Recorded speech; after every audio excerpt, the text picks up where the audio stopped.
Mbote bande ko balandi kana ki une télévision mingi pinza émission sur terrain.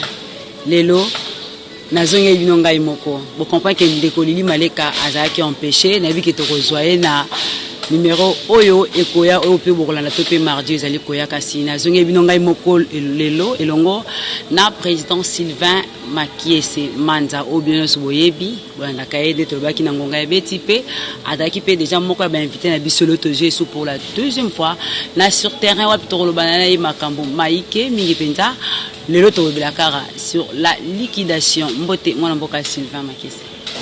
Mbote maman journaliste. Oui, madame nakana une télévision. Merci natondi bino utonge mbokanisi nga susu mbara bibare. Président Sylvain, eza batu mususu balanda ki yote tour wana bayebi yo bien te. O se présenter na ba imboko bazolanda yo baye bakiye. Président Sylvain Makiese po mususu balanda na bango yote na émission ya yambo. Merci mingi kombo nanga Sylvain Makiese Manza. Nazali citoyen congolais. Nalingaka na suka be bongo kokota na mozindo ezalaka pe malamu te bayebela ngai nazalaka na Kinshasa na Masina. Citoyen congolais ka bomba botala kona be itando ike o intervenir na makama ike basusu kutu po beta masolo pe ya politique to landa andayo na ba chaîne de télévision mususu pe na ba radio balanda andayo kaka citoyen congolais ata muke ba briefing ki président Sylvain po le kaka na TV tant que nani.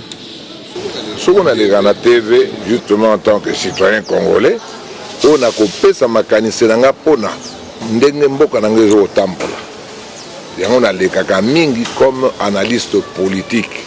N'aninga kola ta couleur ya parti mon côté pona, n'a sa la analyse nanga. Et la qui tête, n'a pas parti politique, n'a l'oubi bongote. Mais ce qu'on a dit que ça l'obaloba analyse.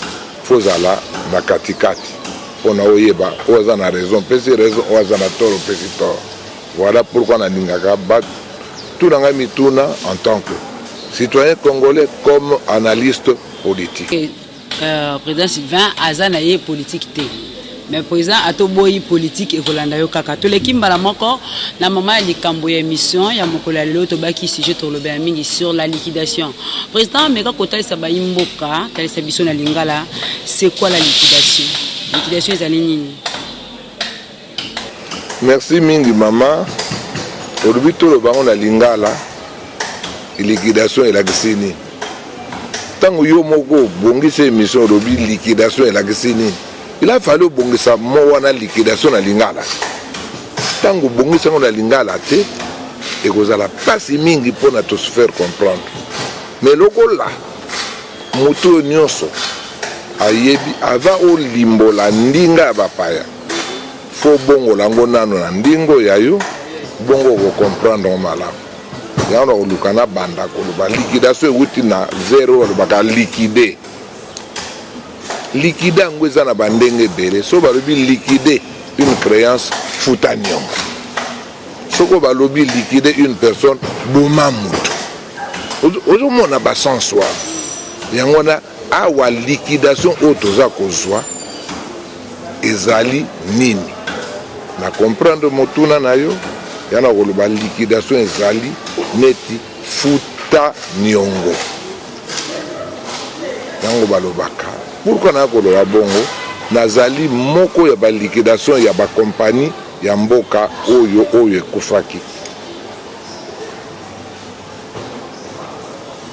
pas musu bien grand liquidateur abenga ko liquidateur hein oui pas musu on musalo l'état pe nga to ko liquider compagnie moko na liquidateur mais liquidateur musala nini est-ce que liquidateur azala kaka na makambo etali compagnie te liquidateur goza aspect na makambo etali ba famille ya biso e goza la pena makambo etali ba compagnie yango na baye oyo basala section commerciale baye psaka bango na droit baye psaka bango tozali na deux types de personnes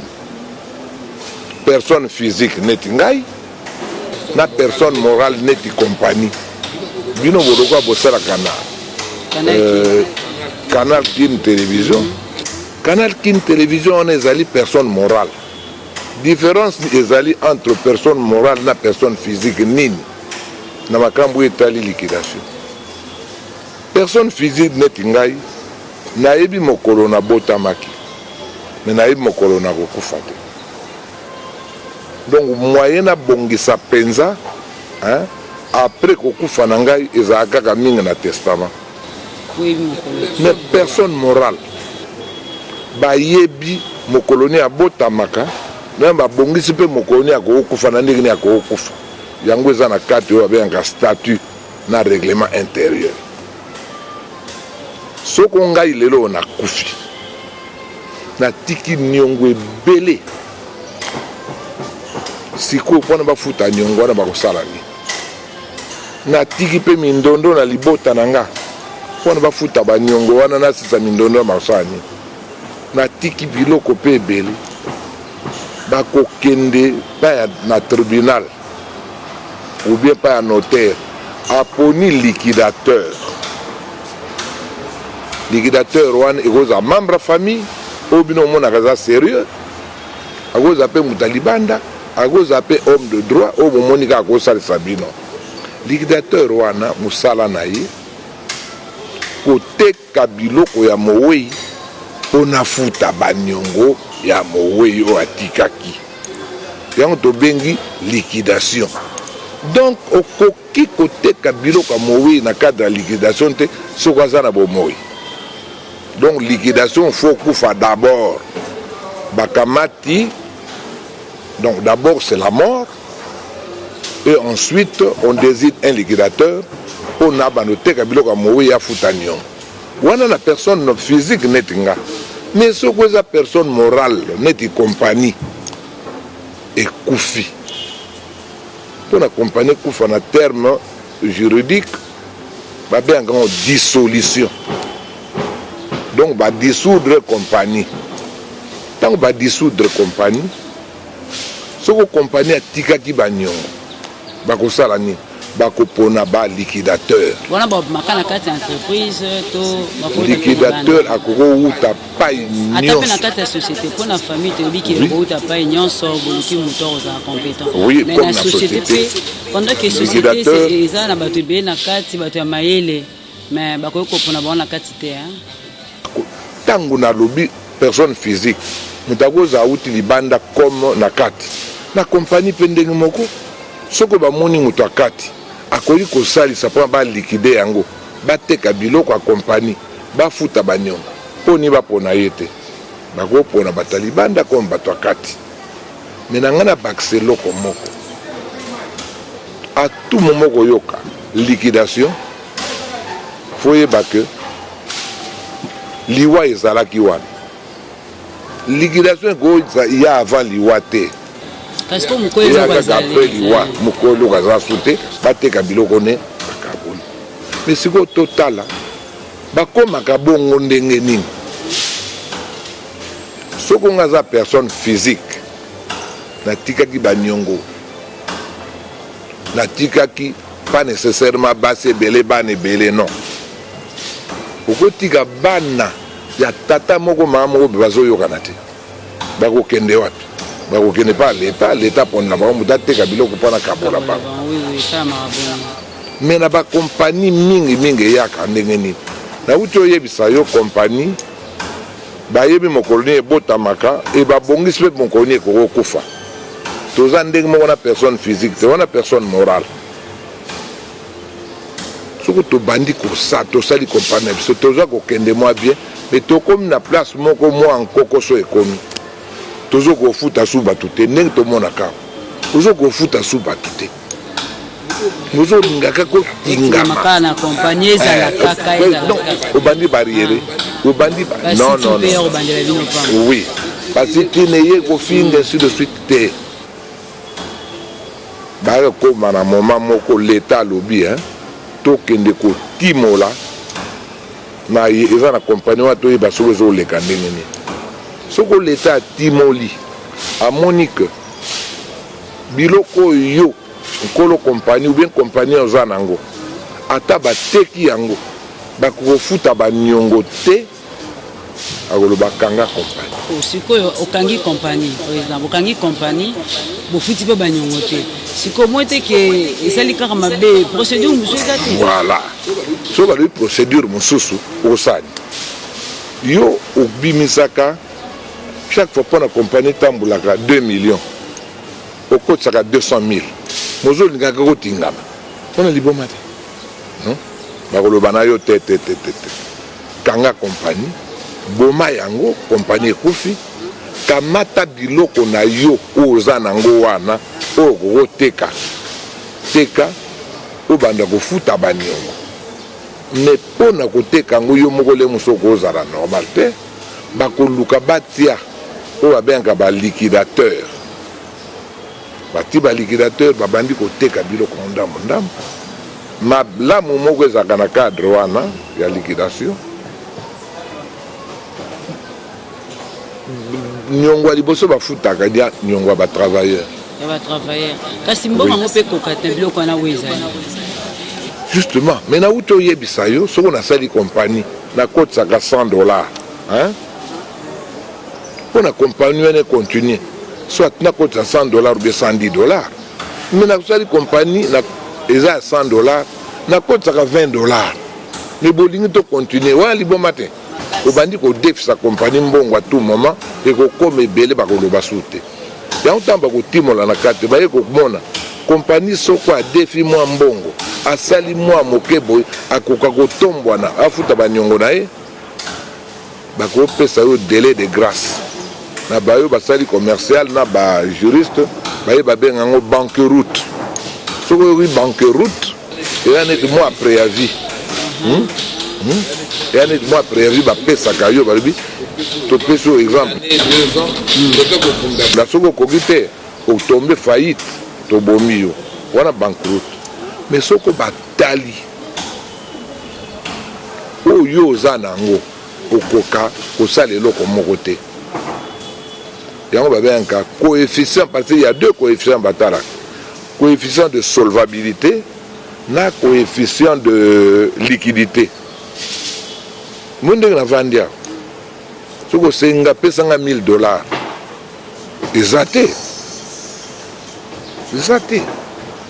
wana batalaka ngo na coefficient de liquidité na poche na nga na $1000 te mais soki oke par exemple na ndako na nga bazwi congélateur bazwi télévision bazwi nakosa $1000 wana coefficient de solvabilité donc biloko aza nango soki ateki yango kokofuta niongo aza nango bakokotika yo mais soki batali okokofuta te obakisaka baniongo babi nono boma yango banda koteka ndambo oza nango futa niongo na mboka misusu ezalaka so boteki mwa niongo etikali leta azwi yango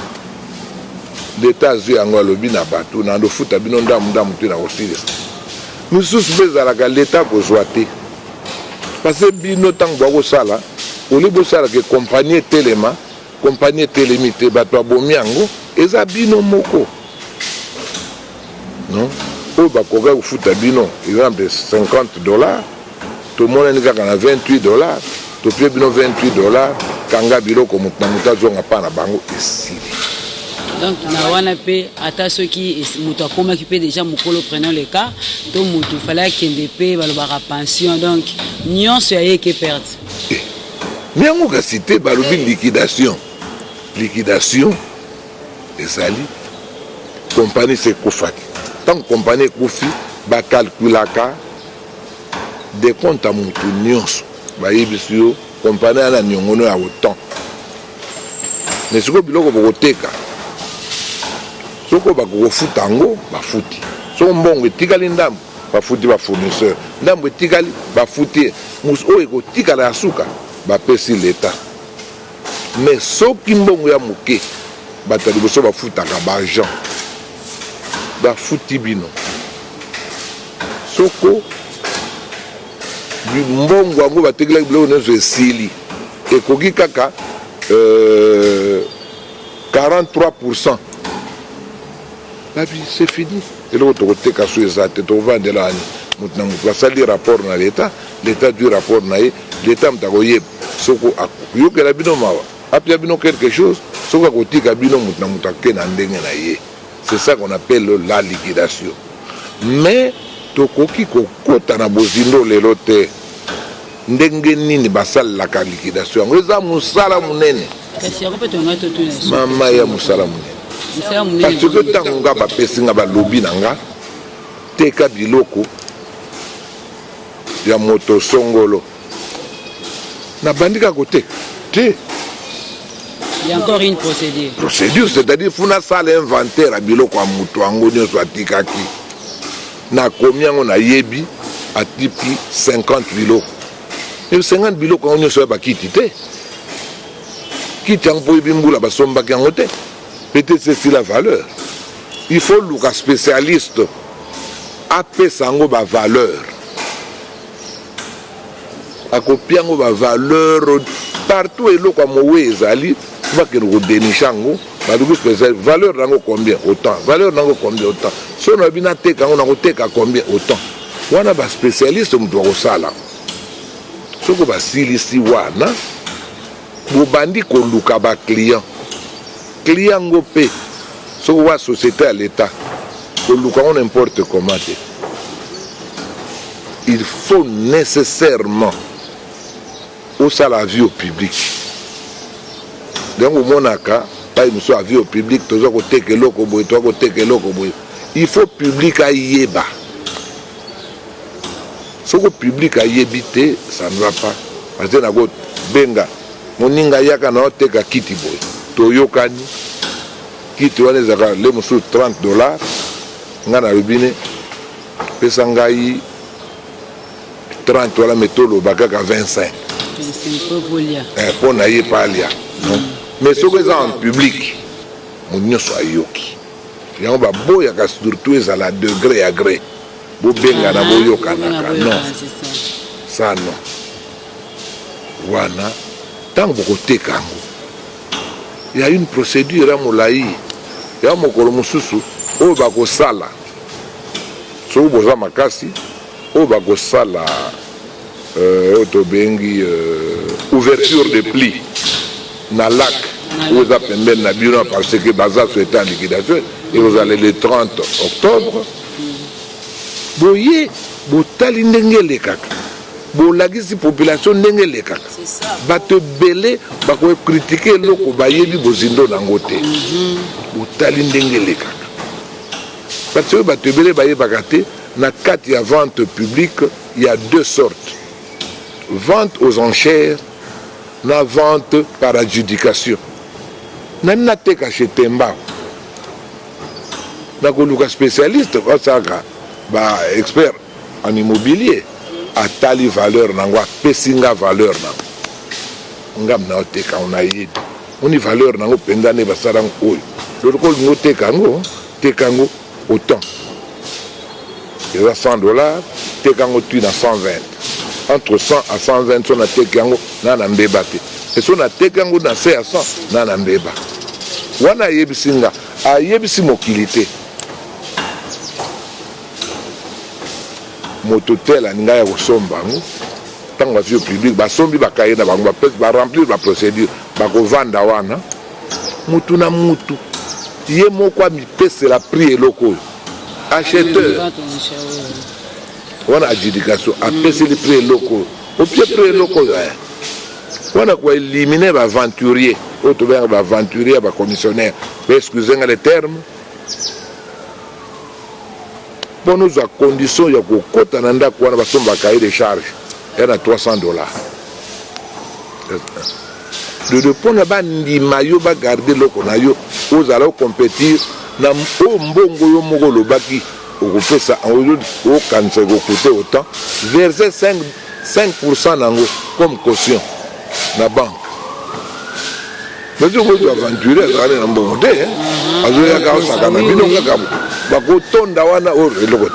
Verser 5% dans la banque. Au verser 5% dans la banque. Il y a une adjudication publique. Beaucoup de gens ont pris. Ce qu'on gagne, 5% on est combien à compte. Au verser que mbongo wana différence moins 5%.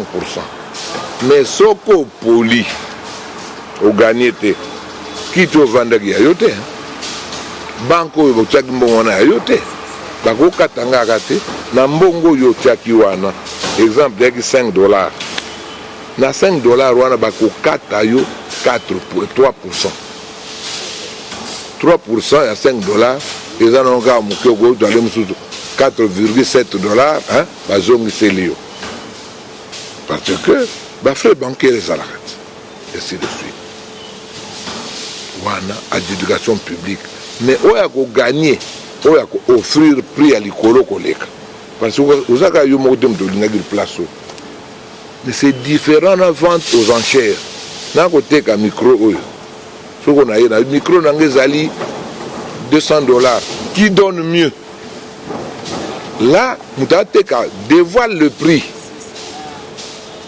mais la divulgation on ne dévoile pas le prix yo moko acheteur oloba on dévoile le prix qui donne mieux qui donne ouais on fait ça plus à jouer le reste ce n'est pas ça en fait et ça procédure en moulaï il y a aussi une comptabilité on est suivi aux athées aux électrons libres non la société n'existe pas oui la société n'existe plus oui mais vous existez pour la liquidation.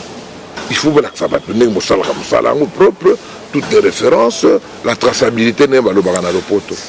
Donc, liquidation, ezali exercice monen, ezalagapona, batu, personne physique, net viso, comme personne morale d'être ma compagnie. Voilà ce que je pouvais dire. Mais liquider, et go la futa nyongo, liquider goes à la boma mutu. Hein, liquider c'est bien. Ils ont été en Zambongo, il y a un sens de mais liquidation, il y a tuninga, il y a un sens, il y a moto koufi, comme le côté Kabilo qu'on a eu pour Bafouta Bagnon, on va bien la liquidation. Voilà, chers téléspectateurs, comprenez que l'émission au sur terrain, les alliés, Kakate, Poto Tutarana terrain, n'a pas politique, mais ils appellent les sous Poto Tutarana, la Péboyebi, un macabro de éviter d'être sur la liquidation. Beaucoup le bâtiment. Peut-être le ballon que moi, moi-même, j'en ai connaissance dans mon téléphone, on a fait donc, pour moi, qui n'a pas, c'est 20 euros, c'est 20, ma quête, ma gars, à autres, les épisodes pour les liquidations, on ne connaît pas la suite, mais en tant que liquidation en droit congolais. La liquidation en droit congolais. Mais justement, quand nous pouvons appeler liquidation en droit, c'est en fait d'une façon universelle. Mais en droit congolais, la liquidation, c'est le fait de réaliser l'actif pour éteindre le passif. Bah, tu vas comprendre, Rango, Ming bien te, réaliser l'actif. L'actif, c'est-à-dire Eloko Yozana. So, bah, le dire réaliser pour éteindre Nyongo. C'est-à-dire, Teka Yango, pour Ofuta Nyongo. Droit congolais dit, et je répète, la liquidation, c'est réaliser l'actif pour éteindre le passif. Voilà notre droit congolais de manière brève. Olingusu na droit ni. La lingala pour y baga bien que TK réaliser ça. TK éteindre Futa Nyongo Ozana.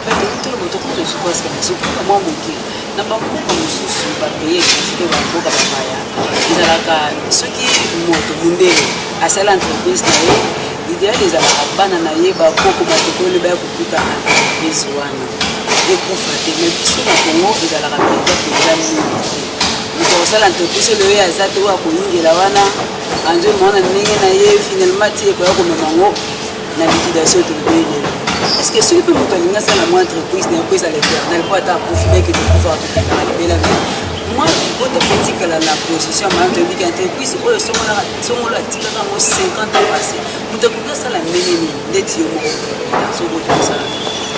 merci mingi pour la question na kolinga tete toko c'est la kaka le poso na biso makambo to pakola kango bojoba te Oyo lobby na ba mokila ba paye. Mais tant qu'on a eu le liquidation, réaliser l'actif et éteindre le passif et l'ingalate. Mais alors, c'est que le jour, il faut chaque fois, avant d'avancer de telles choses, il faut mener des enquêtes. Ce que l'on en France, la plupart des sociétés qui œuvrent en France, ce sont des sociétés étrangères. Toujours les Français vont bien même. Et surtout les Juifs sont là-bas. Si on va bloquer la banque na Bango, Macron a l'Adinzala. Donc, il faut vivre ça. On mène une enquête avant de conclure. Il y a combien de sociétés où la France, et les Français, la tel est résisté. Au PC, si ma, où est la biso, et ça m'a on a 50% à 30%. Pourquoi il y a 30%? Oui. Mozo le baka parce que balabal et le baka. On a mis côte sarate. Mais na uto yebisayo que soko kamati lupango mobimba otondi sango na carton en piodi. Okoyo kata mokolo moko témoin na carton piodi abeli mutu. Mais tiaka mutu moko be batumi bale. Et surtout bino basi. Ensemble. Non. Tant la musique bona we bate mwana bandi oningana. Ouais. Gérer les personnes, ce sont les mêmes choses. To kansate ke zaka para biso une zarakate. Mais to bosanate soko kamati olingo comparer. France na biso, bo excusez nga terme, na mona neti mutango za liboma. États-Unis na biso na mona neti wa liboma. Ils ont combien d'années de la démocratie? Sauf qu'en États-Unis, 700 ans. Allez, au niveau se comparer, mais nous tous nous ça là. Ce qui est bien, tout le cas, tout Mekola, tout Landabango, et Yakapé par hasard.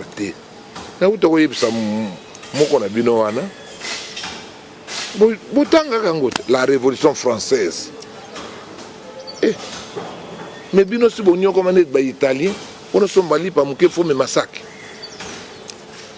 Mais bah c'est révolutionner pour nous devons nous révolutionner. Il n'y a pas de Père Noël pour na pia bino cadeau, il y a démocratie bobongité. Biso sito koli. Donc mon bino jeunesse, vous n'êtes pas là. Vous voulez que le papa travaille pour vous, yo yo le rotakaka au bandité.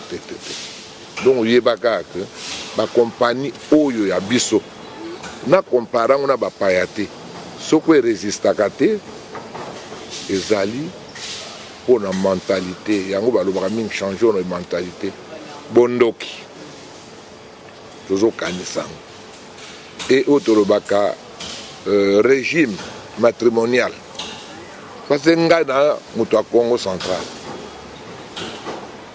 soko na kamati nakesa la compagnie na ngai na mboko ya ngai emati mwana na nga sur le plan famille appartient à la famille maternelle soko aye ko remplacer nga pona tombola ba neveu na nga na ba net ba bandi komona keza pa na binote yo zala a wana kuna donc faut to révolutionner yango pona to ko recadrer les choses to ko ya ko loba non toye kolata yango te toye komatisa nkita papa tikaki mais tosalela yango boye sur le plan gestion naye kobotola bokonzi na bino mboka te mais non yoka asala bilanga na coin wana ya yo eboti bien moninga eboti bien te oyo kako awa asalaka na kisi oui ayebi te yo tiaki engrais toutes ces oui.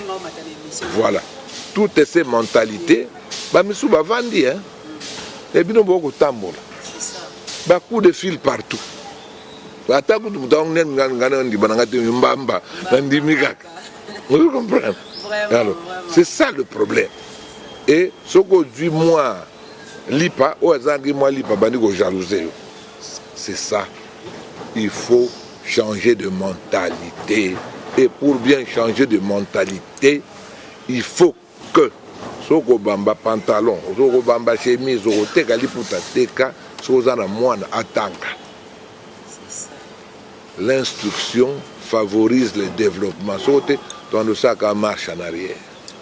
Pour apprendre les solutions ensemble, parce que nous sommes là qui veulent sur le canal de télévision et à notre chaîne canal de télévision YouTube. Merci na qui dit la caméra qui sont là na lili maleka assistant na bien qu'il arrêta et dit que vous rejoignez prochainement. Merci de nous sur bana Bandalua, Mongafula, Kindele de partout dans la ville province de Kinshasa et aussi en dehors de la République démocratique du Congo, Tokutani, Nicolas et Saïd.